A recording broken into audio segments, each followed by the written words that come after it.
sou uma pessoa muito atrasada. Não importa a hora que eu acorde, eu sempre chego atrasado nos lugares. Mas o importante é que nós estamos aqui. O que é mais importante, irmão? É o ofertante estar consciente do que está fazendo ou a oferta dele? A intenção conta na hora que a gente vai ofertar a Deus, né? As pessoas dizem que não conta. A gente vai perceber, a gente vai ver se conta. Por que foi que Deus rejeitou a oferta de Caim e não a de Abel? Será que era errado ofertar os frutos da terra?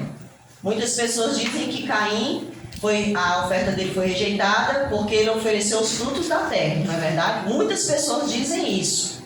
Mas nós vamos ver aqui no livro de Gênesis, a Bíblia por si mesma ela se explica, e nós vamos perceber dentro da Bíblia o que foi que aconteceu, que a oferta de Caim não foi aceita como a de Abel. Vamos abrir aqui o livro de Gênesis, capítulo 4, versículos 1 ao 7. Diz assim, Abel e Caim, o título, né? A história de Abel e Caim. Coabitou o homem com Eva, sua mulher, esta concebeu e deu à luz a Caim. Então disse, adquiriu o varão com o auxílio do Senhor. Foi o primogênito deles, né? O Caim. Quando os pais vão ter filhos, geralmente eles ficam naquela expectativa pelo, né? O primeiro filho, né? Ficam com aquela expectativa e tudo mais. Não foi diferente com Adão e Eva, né? Eles amaram Caim de igual modo como eles amaram qualquer outro filho deles, né? Depois deu à luz Abel, seu irmão. Abel foi pastor de ovelhas e Caim lavrador. Então a gente percebe aqui que Abel e Caim eram como Jacó e Esaú, né? Um gostava mais das coisas de casa, que era o Jacó, né? Gostava mais... os animais que ele cuidava eram ali por dentro. Já o menino não, o Esaú ele era caçador. E o Caim, ele já era lavrador, né? E Abel já era cuidador de ovelhas, né? De rebanho. Ele geralmente cuidava dessas coisas. Então, aqui diz que aconteceu, verso 3, aconteceu que no fim de uns tempos trouxe Caim do fruto da terra uma oferta ao Senhor. Abel, por sua vez, trouxe das primícias do seu rebanho e da gordura deste. Agradou-se o Senhor de Abel e de sua oferta. Então aqui diz, irmãos, que o Caim, olha só, Caim trouxe do fruto da terra uma oferta ao Senhor. Abel, por sua vez, trouxe das primícias. Aqui está a resposta. Por que Caim, a oferta de Caim foi diferenciada da de Abel? Se o Caim tivesse trazido as primícias, o melhor da sua lavoura, a oferta dele teria sido o quê? Com amor para Deus. Então a intenção dele não foi a das melhores. Então isso quer dizer que as intenções contam na hora que a gente está adorando ao Senhor, ofertando qualquer tipo de oferta ao Senhor, seja cantada, seja pregada, seja em espécie, seja fazendo algo por alguém, que quando a gente está fazendo algo por alguém é uma oferta a Deus, porque o Senhor disse que quando a gente faz para alguém, a gente está fazendo para quem? Para Ele, não é verdade? Então, a intenção, ela conta. Por isso que nós devemos vigiar, nos analisar, quando a gente for ofertar a Deus, não importa de que forma seja. Nossa intenção deve ser sempre avaliada. E a palavra de Deus diz que Abel, ao contrário, ele tirou as primícias, ele procurou o que era o melhor para dar ao Senhor. Quando você recebe um amigo na sua casa, você quer fazer o melhor por ele, não é verdade? Então já se distingue aqui que Abel era amigo de Deus e Caim não queria ser amigo de Deus. Porque quando a gente quer ser amigo, a gente procura fazer o melhor. Não importa se a gente é pobre, se a gente é humilde, mas a gente tenta dar o melhor da gente para aquela pessoa, não é verdade? Então a intenção, ao contrário do que muitas pessoas dizem, ela conta. Eu lembro também que alguém falou, né, que os filhos de Arão, quando eles foram ofertar, as pessoas disseram que a intenção não conta. Eles agiram desleixadamente na hora de fazer a oferta. Porque eles, se você for ler, quando eles subiram para falar com Deus, a Bíblia diz que quando eles viram Deus, eles viram assim no extrato dos pés de Deus, eles viram as pedras de safira. Deveria ser uma cor muito linda, né? Porque safira azul já é lindo. E ao invés de eles olharem para Deus, eu acho que eles ficaram perdendo tempo ali olhando para outras coisas. E Deus estava ali falando para eles o que eles tinham que fazer. E a palavra de Deus diz que também foi dada a orientação a Arão.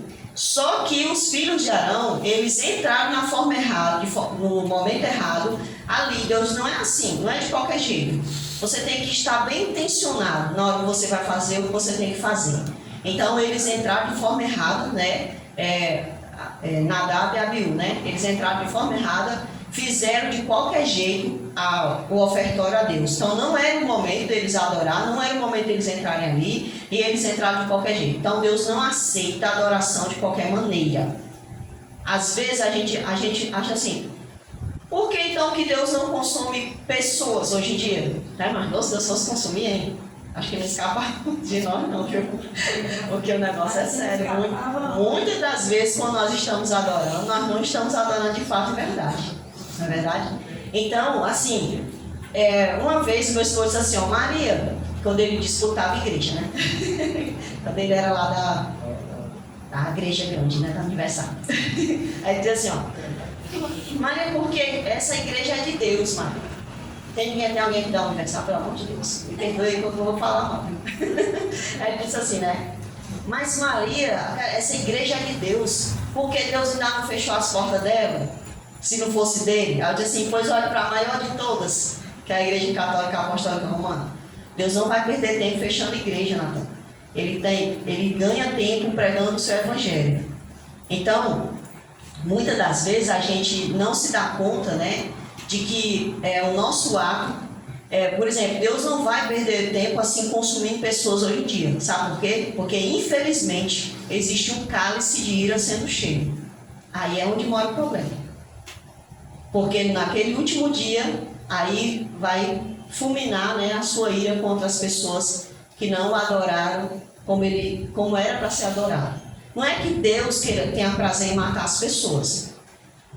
Mas se você tivesse uma empresa e você fosse colocar pessoas ali e delegar serviço para aquela empresa, você quer que os funcionários façam de qualquer jeito? Porque nem você vai ter recurso e nem o funcionário.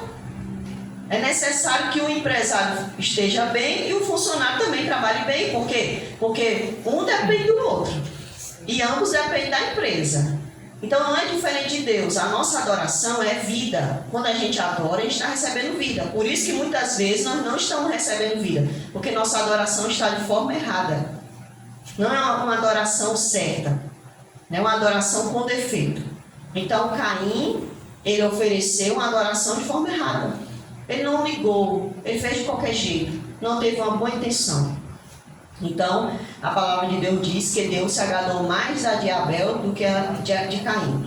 Né? Ao passo que de Caim, de sua oferta, não se agradou. Irou-se, pois, sobremaneira Caim, e descaiu-lhe o semblante. Aí também vem aquele problema, né? Às vezes a pessoa ela não é um adorador verdadeiro, e às vezes ela começa a produzir os frutos, as obras da carne, que não são frutos, né? São obras. Ela, ao invés dela produzir os frutos do Espírito Santo dentro dela, ela agora está produzindo as obras da carne. Então Caim, a partir do momento que ele viu, que ele percebeu que a oferta dele não foi aceita, ele se irou, né? Ele deu lugar à mágoa, né? Se irritou-se. Ou seja, ele fez de qualquer jeito e ainda queria ser recompensado. E não tem como. Né? E isso muitas pessoas vão reivindicar naquele grande dia quando o Senhor voltar. Quando quando o Senhor apontar nas nuvens do céu, e aí a pessoa perceber que ao invés de ele estar se alegrando, ele começar a se desesperar, querendo fugir da presença de Deus, como fez Adão e Eva no início, né? A Bíblia diz que eles vão começar a se desesperar, e aí eles vão começar a dizer, mas por que eu não estou sendo transformado? Por que está acontecendo isso? Então o Espírito Santo vai começar a falar dentro da mente dessas pessoas, por causa disso. Então, essa reivindicação vai cair toda por terra, porque a adoração foi feita de forma errada. Passamos todo um tempo vivo, perdendo tempo ao invés de ter vida, porque a adoração é vida. E a adoração, eu sempre digo, não é aqui nesse lugar. A adoração se inicia dentro de casa, no nosso dia a dia, assim que nós abrimos os olhos. Que a gente percebe, se dá conta de que nós somos nada, de que nós temos uma fonte de vida eterna. Então a adoração se inicia quando eu abro os meus olhos. Muitas pessoas deixam para vir adorar só aqui, né? Não sei por quê. Não entenderam ainda. Talvez muitos não explicaram ainda para essas pessoas. Talvez a pessoa que está explicando não entendeu também. Então enfatiza muito que a adoração é nesse lugar. A adoração é quando nós abrimos os nossos olhos. Estejamos doentes, estejamos sadios, estejamos na escassez, estejamos na bonança. A adoração sempre vai ser quando nós abrimos os nossos olhos, que percebemos o nosso Deus, o Deus eterno. Vamos ver aqui no Salmo 51, verso 19, diz assim: então te agradarás dos sacrifícios de justiça, dos holocaustos, das ofertas queimadas, e sobre o teu altar te oferecerão novilhos. Perceba que aqui o Senhor, antes de o salmista falar sobre as ofertas, ele fala sobre um ato. Que ato é esse? O ato de obediência. Ele diz assim, então te agradarás dos sacrifícios de justiça. A justiça, dentro da Bíblia, ela vai ter dois sentidos. Vai ter o sentido de obediência e vai ter o sentido de justiça mesmo. Aquilo é uma demanda, né? Então, aqui o sentido aqui é o sentido de justiça, de obediência. Então, eu e você, antes de ofertarmos qualquer coisa, como já estávamos falando antes, devemos ser obedientes a Deus. Porque senão toda a nossa oferta cairá por terra. Ontem até meu esposo estava falando para mim, ele disse assim, muitas pessoas, Maria, acham que leva lá o dízimo, leva lá a oferta para ir para a denominação, né? E acha que pronto. Ou seja, nós estamos pagando indulgência do jeito que os católicos pagavam no passado. E aí vai cometer o pecado de adultério, vai cometer o pecado de mentira, levantar falso testemunho, né? A transgressão do sábado, né? Então, vai adorar, vai praticar idolatria, porque a idolatria se pratica de várias formas, não é somente adorando uma imagem em si, né? Então, muitas das vezes as pessoas querem acalmar suas mentes, trazendo uma oferta em espécie financeira para Deus. Para Deus não, para o homem, que é o homem que vê. Porque Deus está vendo lá no fundo, né? Deus está vendo o que vai lá no interior do ser humano. Então nós estamos praticando o mesmo ato da indulgência que era feito lá no passado. Então o que acontece? Antes de nós fazermos qualquer tipo de oferta, devemos ofertar a nossa obediência a Deus, a nossa vida a Deus. Né? É isso que nós devemos fazer. O próprio Senhor Jesus, ele disse assim, olha, quem é mais importante? A oferta ou o altar? O altar representava quem? O Senhor. Então, meus irmãos, a palavra do Senhor Jesus falou isso para nós, né? Que antes de nós ofertarmos, deveríamos ver as demandas que haviam na nossa vida. Se nós estávamos magoados com alguém, né? Qualquer coisa. Deveríamos primeiro, porque diz assim, a oferta é mais santa do que o altar, porque o altar simbolizava o próprio Deus, né? Hoje nós não temos mais altar, porque o templo não existe mais, não existe mais templo. O templo somos nós hoje. O templo de Deus somos nós. Os templos acabaram na terra. Muitas pessoas falam que existem templos, mas não existe mais templo. O templo era aquele que Deus mandou construir e foi aniquilado e não vai ser mais levantado por ordem divina. Nós sabemos que estão planejando levantar por uma questão de anticristo, né? A questão lá de Israel. Então, assim, hoje nós somos o altar de Deus. Então, para que o Espírito Santo esteja sempre em nós, com alegria, né? Que nós possamos procurar abandonar essas demandas que possam existir, que magoam a Deus, né? E que também nos atrapalham com Deus. E aí diz, né, que antes de fazermos nosso ato de oferta, devemos, primeiramente, praticarmos o sacrifício da justiça. 1 Samuel 15, 22. Vamos ver o que é que diz lá. Porém, Samuel disse, tem porventura o Senhor tanto prazer em holocaustos e sacrifícios, quanto em que se obedeça a sua palavra? Eis que o obedecer é melhor do que o sacrificar, e o atender melhor do que a gordura de carneiros. Porque a rebelião é como o pecado de feitiçaria, e a obstinação é como a idolatria e culto a ídolos do lar. Então, Samuel, ele ficou de ir, né, ali para esse sacrifício, e Saul estava apressado, Saul queria resolver logo as coisas, e então Saul foi lá e fez o sacrifício. né? Porque ele queria assim, não, fazendo um sacrifício, Deus vai vir, né? A presença de Deus vai vir. Só que era o contrário. Por quê? Porque Saul estava em pecado de rebelião. Por isso que ele diz assim, ó, é a obstinação, ou seja, ele estava em pecado de rebelião contra Deus. Saul, ele começou a se rebelar contra o Espírito Santo de Deus. Tanto é que ele começou, ao invés de ter o Espírito de Deus, começou a se apossar dele o quê? O espírito maligno, né? Foi isso que começou a se apossar de Saul. Então, quando a gente não dá lugar ao Espírito Santo, quem é que tem o lugar nas nossas vidas? Logicamente vai ser o espírito maligno. É uma coisa automática.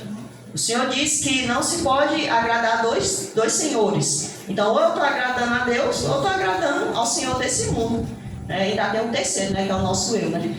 Então, a palavra de Deus diz que o Saul ele começou a ficar com raiva e tudo mais, então ele sacrificou ali, né? Praticou aquele ato de sacrifício que nem era para ele fazer. Mas ele foi lá e fez. Claro, muitos homens de Deus fizeram esse ato de sacrifício. Abraão, eles não eram sacerdotes, né? Abraão, Jacó. Só que o Saul, e se ele tivesse sacrificado, mas ele não tivesse feito de uma forma errada, ele não haveria pecado contra Deus. Só que ele já estava em pecado, ele fez o sacrifício que ele não podia fazer, porque ele não era santificado para aquele momento, não estava santificado para fazer aquele ato naquele momento. Se Samuel não estivesse ali, ele podia fazer, né? Se ele estivesse bem com Deus, mas ele não estava bem com Deus. Então a palavra do Senhor diz que ele foi lá e fez. Então Saul, pela ordem e pelo poder de Samuel, pela ordem e pelo poder de Deus, Samuel fala para ele, olha, será que Deus tem tanta pressa em ver esse sacrifício aqui? Será que Deus se alegra mais que você queime esse animal? Você mate, você queime esse animal, você queime a gordura dele? Não, Saul. Deus quer que você obedeça e você está desobedecendo. Era isso que Samuel estava querendo dizer para Saul, né? Ele disse que uma boa palavra, né? Eu nunca sei dizer o ditado, mas meia palavra para um bom entendedor basta, né? Uma coisa assim. Então, o Samuel, ele falou isso para Saul, para que Saul ele caísse em si, né? Mas ele continuou que obstinado. Tanto é que Saul fala que o pecado da rebelião, Samuel fala o pecado da rebelião. Ele estava praticando o pecado da rebelião. O Espírito Santo falava para ele e ele fazia o contrário. O Espírito Santo falava para ele e ele fazia o contrário. O pecado da rebelião. Ele estava entrando no processo de blasfêmia contra o Espírito Santo de Deus. É o pecado, né? Não é um dos piores pecados, é o pecado total, né? Que a blasfêmia contra o Espírito Santo é um pecado sem volta. Quanto mais a pessoa vai, é um pecado sem volta. Porque depende da pessoa. Vamos ver aqui também em Isaías 30, verso 21. A gente estava lendo esse verso, né, ontem no pôr do sol. Que esse verso edifica muito a vida da gente. E é muito importante. E faz parte aqui do ato da pregação. Eu encaixei ele porque ele é perfeito para essa pregação, que fala sobre a importância de se ofertar a Deus, de obedecer à voz do Senhor, né? É isso que nós estamos falando. E diz assim o verso 21: quando te desviares para a direita e quando te desviares para a esquerda, os teus ouvidos ouvirão atrás de ti uma palavra dizendo: este é o caminho, andai por ele. Então nós percebemos que o Caim, ele sabia o que ele deveria fazer. Ora, se Deus deu a vida, se Deus deu todo o recurso para que os frutos da terra nascessem, então eu vou dar o melhor para esse que deu para mim. Porque nós não damos nada a Deus, né? A pessoa enche a boca, eu vou dar minha oferta, né? Vou dar minha oferta. Quem te deu a vida? Né? Quem deu a vida para mim? Eu já falei até isso aqui. Uma pessoa, né, que é faculdade de psicologia, né? Ela chegou para mim e disse assim: mas o que é? Deus não é só uma concepção. Eu acho que Deus foi uma concepção que me ensinaram no passado, quando eu era criança. Naquele momento o Espírito Santo disse assim para mim: faça essa pergunta para ela. Aí eu fiz essa pergunta: você tem como explicar por que você viveu hoje? E a pessoa ficou sem palavras. Porque nós não temos como explicar. A Albert Einstein explicou para nós por que a gente acorda todos os dias, né?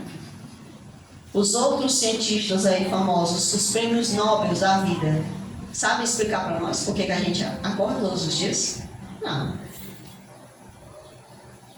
Nunca ninguém explicou. Porque existe um Deus, existe um Criador. Amém. E eu disse aquilo para aquela jovem, ela ficou, né? E aí, irmãos, o que eu estava dizendo para aquela jovem era o Espírito Santo que estava dizendo, não era eu. Amém. Né? Ele disse assim, olha jovem, tu está ouvindo uma voz hoje. Quando tu estiveres indo para a direita ou para a esquerda, tu vai ouvir uma voz dizendo, esse é o caminho. E isso o Espírito Santo faz com cada um de nós a cada dia. Porque o termos sido batizados, termos crido, termos sido batizado, não finaliza o nosso processo. Se finalizasse, né? Aí nós não estaríamos mais fazendo coisas erradas, pensando, né? Nossos pensamentos não voariam longe, vamos dizer a história. Se o simples ato do batismo resolvesse tudo. Mas é uma luta contínua. É uma luta travada. E essa luta não se ganha sozinho. É uma luta travada com quem? Com o Espírito Santo. Ele diz aqui, quando ouvires uma voz dizendo, não vá para a direita, não vá para a esquerda, mas este é o caminho, ande por ele. Porque ele está dizendo aqui que nós não devemos nos desviar, nós devemos andar para frente. Porque esse é o nosso alvo, andar para frente. Então, o ato de ofertar é um ato de amizade. Tem uma passagem linda de Crônicas, se eu não me engano, não vou saber dizer aqui de cabeça se é a primeira, se é a segunda, mas eu acredito que é lá no final do livro de Crônicas, do capítulo de 2 Crônicas, que é quando Davi vai falar com Salomão, alguma coisa assim. Mas os irmãos vão descobrir quando os irmãos estiverem no capítulo de Crônicas. Ele diz assim, olha, das tuas mãos te damos. Ou seja, aquilo não é nosso, nada é nosso. A gente recebe algo de Deus para a gente dar a Deus. Eu recebi a vida hoje e dou a vida a Deus para que eu tenha mais vida. Olha só que interessante. Amém. Não é verdade? Então, se eu levo uma oferta específica financeira para a casa de Deus, né? Para a casa de adoração a Deus, é porque Deus já me deu. Né? Ele já deu para mim. Eu estou apenas fazendo algo com aquilo. Quando eu louvo, porque Deus já deu o louvor para mim. Né? A Bíblia diz lá em Isaías que Deus faz brotar dentro de nós o louvor. Então é um ato dele, não é nosso. Eu lembro, irmãos, vou puxar aqui para um outro assunto bem rapidinho. Mas uma vez eu me lembro, né, quando o Kleber Lucas ainda tinha juízo, ele perdeu o juízo ultimamente, ele disse assim, nem todas as músicas que nós cantamos são inspirações do Espírito Santo. Naquele tempo ele não tinha juízo, ele estava falando essa verdade, né? O que ele quis dizer com isso? Ele diz assim, porque às vezes nós precisamos preencher o CD, né? Porque o CD precisa ter 10 músicas. Às vezes o Espírito Santo dá só 2, 3. O Espírito Santo não fica dando música aí para o mercado, não, irmãos. Ele dá louvor para a edificação da igreja. O louvor, ele não deveria nem ser pago. Né? A pessoa não deveria cobrar para adorar, para louvar. Eu, na minha concepção, não. Porque é um ato de adoração. A pessoa pode até custear uma passagem, porque a pessoa precisa se locomover, né? Mas a pessoa enriquecer, ficar milionária às custas do canto, para mim isso aí é corrupção de uma adoração, do dom, né? A corrupção do dom. E aí ele falou isso, né? Então a gente percebe que o louvor, ele é um dom de Deus. Ele brota do coração de Deus para nós. Para quê? Para nos edificar. É um dom. É o louvor cantado, que estou me referindo aqui. Então, irmãos, o que é que eu quero dizer com essa passagem? Né? Com essas passagens? É que quando nós formos adorar a Deus, fazer o nosso ato de oferta, eu vou ali ajudar a decorar a igreja, ou vou ajudar a limpar a igreja. faça com o sentido de adoração. Não faça com o sentido contrário. Não é para Deus? Não é para honrar Deus? Então faça para honrar Deus. Não faça porque o outro vai ver você fazendo. Ou porque você vai dizer, olha, eu estou fazendo e tu nem está. Né? Quebrou tudo. Porque Paulo disse assim, ó, ainda que eu dê o meu corpo em favor de alguém, se eu não fizer por amor, nada estarei fazendo. Estou aqui parafraseando, porque ele falou nessas palavras, e não sabe como ele falou.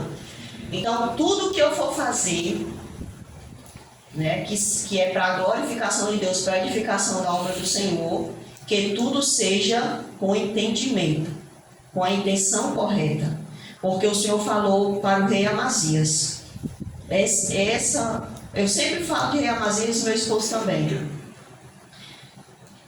Amazias, quando ele virou rei de Israel, se eu não me engano, a Bíblia diz que ele foi lá destruir os altares, mas a Bíblia diz que dentro do seu coração ele não era sincero. Então eu posso estar aqui cantando, eu posso estar aqui pregando, eu posso estar aqui devolvendo a oferta, mas se eu não for sincero com Deus, não fiz nada. E isso é o mais perigoso, isso é o mais triste. Porque naquele dia, quando o Senhor retornar, que a gente sempre enfatiza a volta do Senhor, que é o que nós estamos fazendo, aguardando, né? Então, se naquele dia eu tiver feito tudo isso, não foi para a glória do Senhor, não foi para a glorificação do Senhor, naquele dia, quando Ele voltar, ao invés de eu me alegrar, eu vou me desesperar, não vou ter feito nada. Então, o ato de adoração é isso. É até o louvor da irmã e o Espírito Santo é aceitável. Vem aqui, irmã, para falar aqui o que é adorar. Você vê como Deus é, né, irmãos? Vamos aqui ouvir o louvor para complementar. O louvor, irmãos, só está aqui, irmã. Muitas pessoas, elas tiram o louvor cantado. E isso é um prejuízo para a obra de Deus. Porque o louvor cantado é a palavra. Então, o que a palavra falada não alcançou, ele vai alcançar através do louvor cantado. Então, é importante que a gente não corte esses louvores. Muitas das vezes a pessoa tira, né? Não dá valor. Acontece muito isso. Então, aqui não, né? Que os irmãos sempre permitem, graças a Deus. Então, que Deus possa ser exaltado. O verso 20 do Isaías 30, verso 20, diz que Deus, Ele nos faz passar por adversidades, por aflição, porque Ele quer nos moldar. Né? E aí Ele continua dizendo, lá no verso 21, eu estou tentando te guiar no caminho. Né? Então, que nós possamos sempre adorar a Deus. A nossa adoração deve ser incondicional. O amor de Deus é condicional. Muitas pessoas dizem que não é condicional. É, porque o Senhor nos ama, mas Ele não vai tolerar o pecado e naquele dia Ele não vai levar a pessoa que ama ao pecado, né? Então não é incondicional esse amor, né?